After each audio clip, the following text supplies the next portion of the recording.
Nike continues to push sport innovation with the Alphafly 3, the record-breaking marathon shoe famously worn by the late Kelvin Kiptum.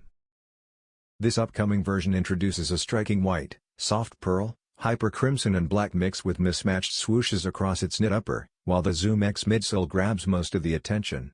At the heel, the bold "Pick Up the Pace" slogan is stamped, offering motivation both for the runner and those being overtaken. While official release details remain under wraps, the launch is expected before the holiday season, keeping runners and fans eager.